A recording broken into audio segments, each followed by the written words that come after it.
Hello, everyone. I am back with a new track review. This is from Troye Sivan, his long-awaited, I guess it's his third studio album. I'm not sure. Is it second studio album? I guess second official studio album, like full length, is still unknown when it is to be released, though he said springtime. This is his new song, Bloom, which just came out today. And I have reviewed My and The Good Side, so I'll link those two in the description. They're in one video. So I was really looking forward to, as I am new to his music, I'm really excited to hear the rest of this record. And Bloom, even just the title, really caught my attention. This is such a celebratory song. This is a song that is not ashamed of its ecstatic allurement. I think there's something that he's doing quite right on songs like these, which is unapologetic pop, very well polished, very well produced, and very fun to dance to, but also very sensual and very emotive. This song carries across that feeling of, when trust is formed between someone else. Now, before I get into what we're all thinking, I know that this song, although he hasn't explicitly said it, definitely, even though, given the lyrics, and given his, obviously being a gay man, and I think there was a little video where he was sort of getting up out of bed with another guy next to him. You kind of got the idea of what this song was probably about, and that it's pretty much not a secret that he's alluding to bottoming, and he is doing it in such a clever and such a romantic way, which I think is really refreshing because it's not something people really sing about. Obviously, there are not a lot of LGBT artists, especially and for men. I've talked about this before. There are not enough gay men in like music. I feel like there's slowly becoming, at least with bisexuality, a lot of women who are embracing that, but we still need more men to do so. And so I love, and even if they are, they're not like explicitly using he pronouns, or they're not like explicitly stating that they're gay in their songs. So we need more Troye Sivans, we need more Sam Smiths, more Adam Lamberts, because we just do, and they need to be like big deal because they are. This is a big deal for a guy to make a song like this, and for it to be so good, I think is really important because, well, obviously, I'm really turned on by the melody and the music, but also the concept.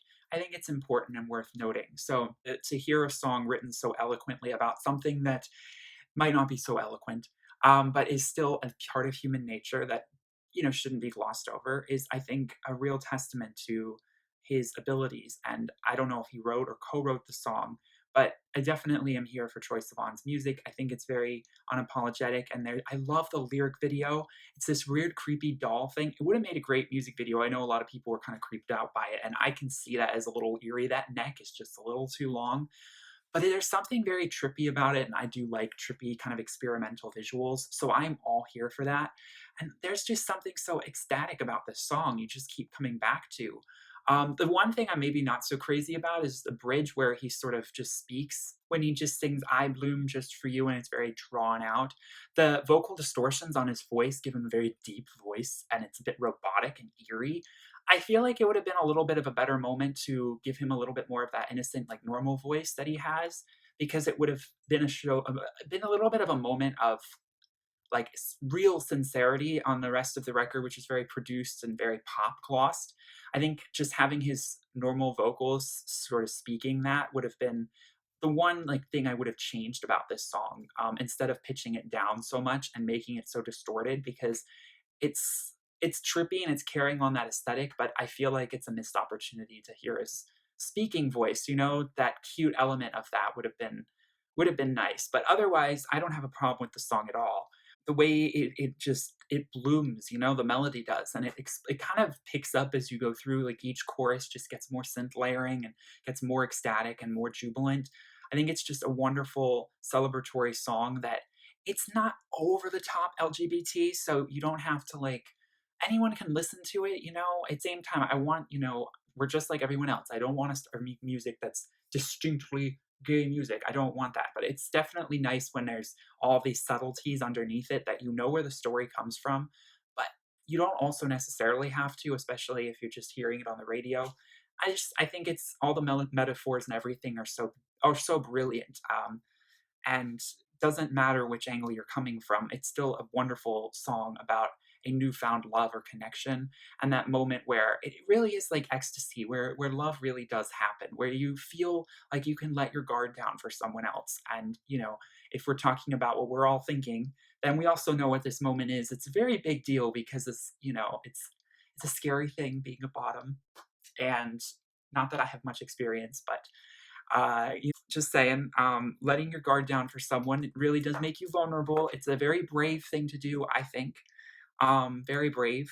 And when it goes right, it's amazing. When it goes wrong, it's not so amazing. But this is definitely one of those times where it went right, and that's always an exciting feeling. So I'm definitely excited for his new album. I cannot wait. Where is it? Where is it? Hopefully, it's coming soon. I'm hoping like in June, maybe. Just as an FYI, I'm gonna just say it in this video. I know it has absolutely nothing to do with Troye Sivan. I don't think I'm gonna be covering Christina Aguilera's new song. I know it just came out today.